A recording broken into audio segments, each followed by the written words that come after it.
We are studying chapter sexual reproduction in flowering plants. And as we know that sexual reproduction in flowering plants is divided into three stages. First is pre-fertilization, then fertilization, and next is post-fertilization. Fertilization and pre-fertilization we have studied earlier, and we will be continuing today with the post-fertilization event. इसका कुछ part हमने अपने previous lecture में भी पढ़ा।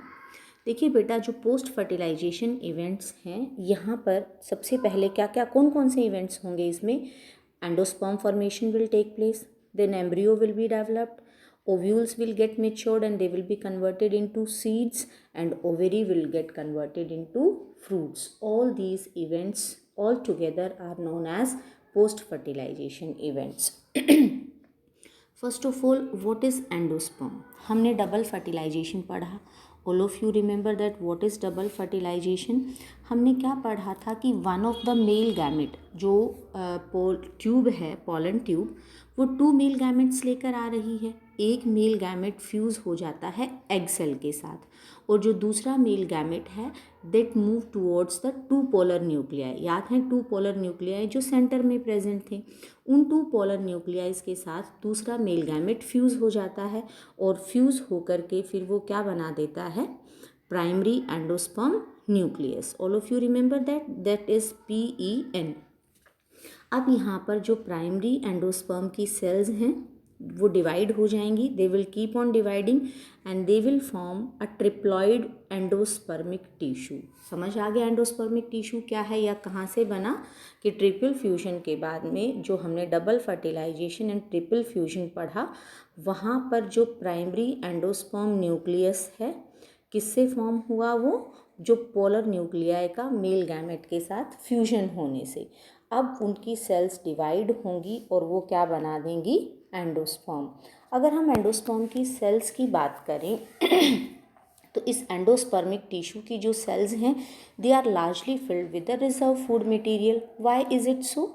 इनके पास इतना सारा फूड मटेरियल इसलिए है क्योंकि जब पोस्ट फर्टिलाइजेशन इवेंट्स में सबसे पहले एंडोस्पर्म बनता है और इसी एंडोस्पर्म टिश्यू की सेल्स ने एम्ब्रियो को न्यूट्रिशन प्रोवाइड करना है, तो एम्ब्रियो को न्यूट्रिशन प्रोवाइड करने के लिए जो सेल्स हैं they are filled with reserve food materials.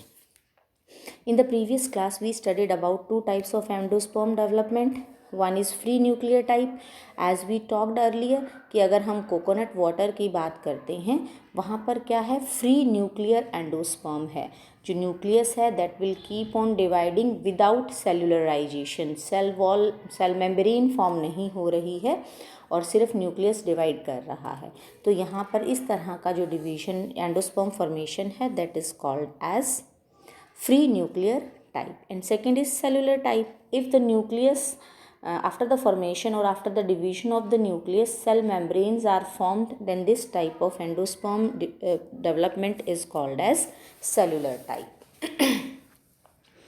Yes, now depending on the presence of albumin or non albumin, presence of endosperm, endosperm की प्रेजेंस के ऊपर या इसकी एब्सेंस के हिसाब से हम सीड्स को टू कैटेगरीज में डिवाइड कर सकते हैं, non albuminous and albuminous seeds. What are non albuminous seeds? ये कहते हैं बेटा in non albuminous seeds there will be no endosperm. Endosperm will be completely utilized. ऐसा नहीं है कि वो बनेगा ही नहीं, एंडोस्पर्म फॉर्मेशन होगी और जब एम्ब्रियो डेवलपमेंट होने लगेगा तो एम्ब्रियो सारा न्यूट्रिशन ले लेगा एंडोस्पर्म से और एंडोस्पर्म अब परसिस्ट नहीं करेगा। इस तरह के सीड्स को हम बोलते हैं non albuminous seeds, and example is pea, groundnut etcetera. And what are albuminous seeds? अगर एंडोस्पर्म प्रेजेंट रहता है मेच्योर सीड्स में भी, एम्ब्रियो डेवलप हुआ लेकिन एम्ब्रियो ने कंप्लीट न्यूट्रिशन डिराइव नहीं किया, कहाँ से? एंडोस्पर्म से, so that endosperm will remain persist in mature seeds also, and that type is known as albuminous type.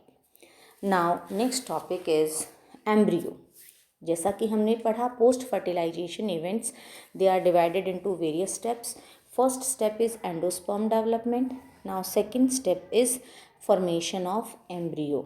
All of you remember the structure of embryo sac, that embryo sac has an egg cell at the micropylar end. याद होगा सभी को, micropylar end पर 2 synergids थे and 1 egg cell was there, pollen tubi, that was having 2 male gametes.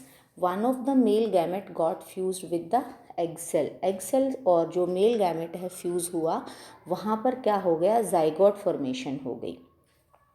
Now what will happen, cells of the zygote will divide and they will take the nutrition from the endosperm. और इसीलिए seed formation यानी embryo formation से पहले किसकी sales divide करती हैं, endosperm की sales divide करती हैं, so that they can provide nutrition to the developing embryo. And now this development of embryo is known as embryogeny. And if we talk about the seeds, there are 2 types of seeds, monocot and dicot.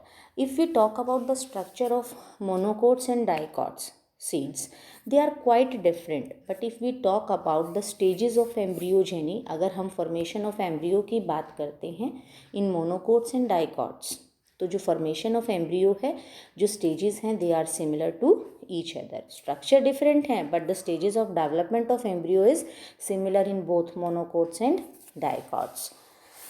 Cells of the zygote will divide and they will form many structures. The pro-embryo will be formed and it will give rise to different shapes of the embryo, that is globular, heart-shaped and mature embryo. It is given on page number 34 also, and we studied about this earlier also. Yes, in yesterday's class we studied about this. Now we have come to know that how embryo is formed. Now next topic is, what is the structure of a dicot embryo? If we talk about the structure of a dicot embryo, it consists of various parts. First part is embryonal axis, then cotyledons are there, then plumule is there and then radicle is there. अब देखिए बेटा, सबसे पहली बात ये कहते हैं कि embryonal axis, the portion of the embryonal axis above the level of cotyledons, क्योंकि dicot है, कॉटिलेडॉन प्रेजेंट है, तो यहाँ पर वो पार्ट जो कि लेवल ऑफ कॉटिलेडॉन्स से ऊपर प्रेजेंट है, that is known as epicotyl. And this epicotyl will be converted और टर्मिनेटेड इनटू प्लम्यूल, और प्लम्यूल कह सकते हैं या फिर हम क्या कह सकते हैं, स्टेम. आपको क्लियर हो गया होगा. डाइकॉट सीड के अंदर एम्ब्रियोनल एक्सिस जो है ये कहाँ है, above the level of cotyledon. Embryonal axis में कॉटिलेडॉन के लेवल से जस्ट ऊपर वाला हिस्सा एपिकॉटिल कहलाता है. नीचे वाला हिस्सा below the level of cotyledons is known as hypocotyl. यानी हम क्या कह सकते हैं, डाइकॉट में एपिकॉटिल है, हाइपोकॉटिल है. Epicotyl will give rise to stem tip or plumule and hypocotyle will give rise to radicle or root tip, and this root tip is covered with a root cap. And now if we study the structure of a monocot seed, the monocot seed, this cotyledon is given a particular special name and that is called as scutellum. ठीक है, monocot के seed के अंदर कॉटिलेडोन का एक special नाम दिया गया है जिसे हम बोलते हैं स्क्यूटेलम.